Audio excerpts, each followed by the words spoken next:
Darah 48. Mbak Fanya. Teriak Salsa pelan kaget tersenyum bahagia. Sekali lagi Fanya mengisyaratkan diam. Dia mengelilingi rumah dengan sangat hati-hati untuk mencari celah.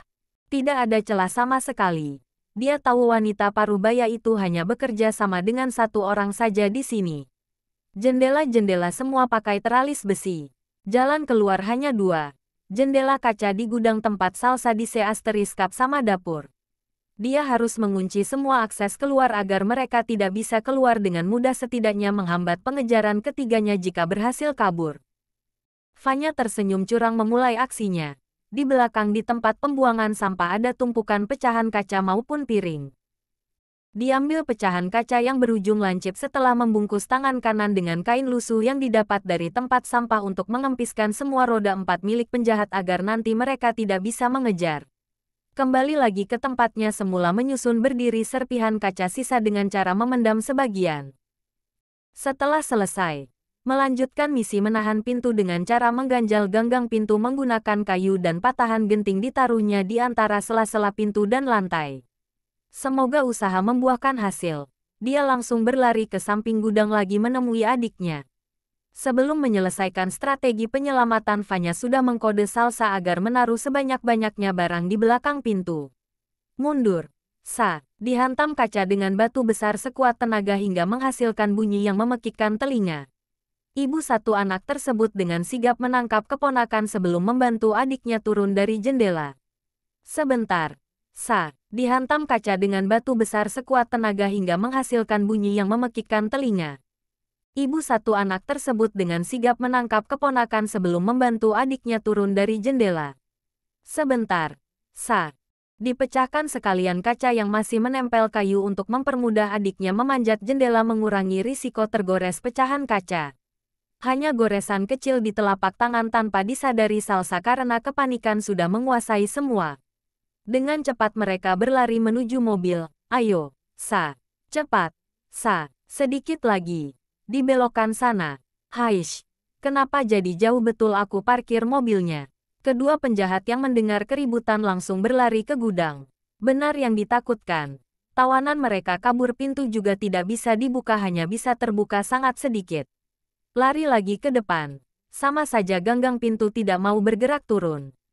Dengan amarah yang membludak, tidak mau dipenjara sia-sia, ditendang keras pintu itu berkali-kali. Hentikan, di belakang ada jendela. Teriak mantan ibu tiri Fanya. Keduanya berlari panik ke arah dapur mengejar. Hanya karena dunia mereka menghalalkan segala cara untuk mendapatkan keinginannya. Setelah berhasil memecahkan kaca seperti yang dilakukan Fanya, pria itu langsung loncat tidak sabar dan berakhir naas. Kedua kaki berlumuran darah, teriak kesakitan. Cepat naik di tubuhku. Jangan sampai mereka lolos. Aku gak mau dipenjara. Kalau perlu bisi dia. Perintahnya sembari menyerahkan pisau lipat yang ada di dalam tas serimpangnya. Mata awas melihat mantan anak tiri dan adiknya berlari menuju mobil, langsung dikejarnya lewat jalan pintas. Melewati ribuan pohon untuk menyingkat waktu, jangan sampai buruan lolos. Cepat masuk, perintah Fanya setelah membukakan pintu untuk Salsa. Mbak Fanya, awas. Saat tangan hendak memakai sabuk pengaman, sorot mata tanpa sengaja melihat wanita itu datang tiba-tiba dari arah belakang. Kakak perempuannya seraya akan mengayunkan pisau. Mam Puskau, anak sialan. Refleks Salsa langsung berdiri, tidak peduli anak kecilnya jatuh menangis dari pangkuan yang terpenting keselamatan kakaknya. Kedua tangan mendo rong tubuh Fanya dari samping hingga tubuh terjerembab ke tanah. Setelah menengok ke belakang dan pemandangan menyakitkan itu terlintas di mata Salsa, Dita kasar keluar tubuh Salsa yang berda rah, begitu pula anaknya Dilem par begitu saja hingga dahinya terbentur batu mengakibatkan sobekan oleh penjahat pria yang tadi terkena pecahan kaca. Mobil milik Aris dibawa kabur oleh kedua penjahat. Sudah tidak ada lagi kendaraan untuk mereka. Dengan rasa sakit yang amat di bahu, Salsa berusaha bangkit menolong anaknya yang menangis keras kesakitan. Sesaat Fanya blank dengan apa yang barusan terjadi, tapi kesadarannya dipaksa pulih. Ia harus segera menyelamatkan dua nyawa keluarganya. Salsa, Cacap, panggilnya panik dalam tangis.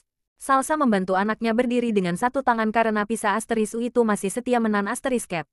Tangisannya pecah melihat banyak rah di kening dan kaki tangan Caca. Kap sayang, maafkan mama, pintanya bergetar mencoba menggendong meski kesusahan. Namun, tenaganya sudah terkuras banyak karena luka itu, belum lagi kesehatan mentalnya yang tiba-tiba goyah melihat kondisi sang anak beruntung. Fanya cekat menahan badan. Kenapa kamu lakuin ini? Sa, Bo asteris do banget sih kamu. Makinya kesal. Tangis sudah tidak bisa lagi direm. Sa, kita harus segera ke rumah sakit. Fanya menggendong keponakan seraya menuntun pelan adiknya mencari bantuan tanpa disadari satu sepatu sandal Caca lepas tertinggal. Sejauh mata memandang hanya ada pohon tinggi, entah harus meminta bantu kemana. Berjalan lurus tanpa tujuan berharap ada orang baik lewat sudi membantu membawa mereka ke rumah sakit segera. Salsa, kamu gak apa-apa, Mbak gendong saja ya, darahnya keluar banyak. Salsa tidak merespons menambah kekhawatirannya. Sebelum itu, dia duduk menunduk meminta pengertian si kecil agar mau berjalan sendiri. Caca jalan sendiri ya, tante gendong mama. Mama sakit. Diusap air mata Caca tidak memedulikan air matanya sendiri turun deras. Dibo asteris Pong belakang sekuat tenaga tubuh adiknya yang bongsor tinggi dan beratnya lebih daripada dirinya sendiri. Kak, pegang baju tante. Mbak, jangan. Mbak Fanya abis cecar. Jangan. Mbak, aku gak apa-apa. Fanya tidak kuat mendengar suara lirih adiknya tepat di telinga. Sesekali terdengar rintihan kesakitan. Mbak, aku ngantuk. Aku mau tidur di bawah saja. Turunkan aku. Mbak, Dek. Jantung Fanya berdetak kaget, nafas serasa tercekat mendengar kata itu. Sa, kamu harus kuat. Aku gak mau tahu itu. Mbak, aku mau tidur bukan mau mati. Seloro Salsa diselingi tawa geli beda dengan persepsi Fanya. Tubuhnya hendak luruh tapi dia berusaha bangkit lagi. Rasa nyeri di perut bawah terasa memuakkan. Kenapa rasa sakit ini muncul saat kondisi seperti ini? Tidak bisakah nanti? Tetap saja tidak boleh. Kamu harus kuat, Sa. Demi kami.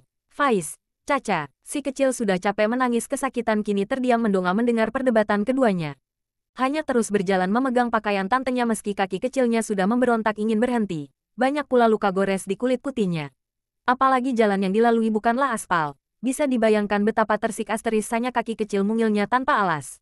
Fanya tidak hentinya mengajak mengobrol jangan sampai adiknya tertidur. Dia tidak mau itu. Sa, Salsa, Salsa, sudah tidak terdengar lagi suara adiknya maupun rintihan. Benar-benar sunyi. Dia berusaha optimis. Meski tenaga dan perut sudah tidak mau lagi diajak kompromi. Terus berjalan hingga, bruk, sebelum semua berubah menjadi gelap.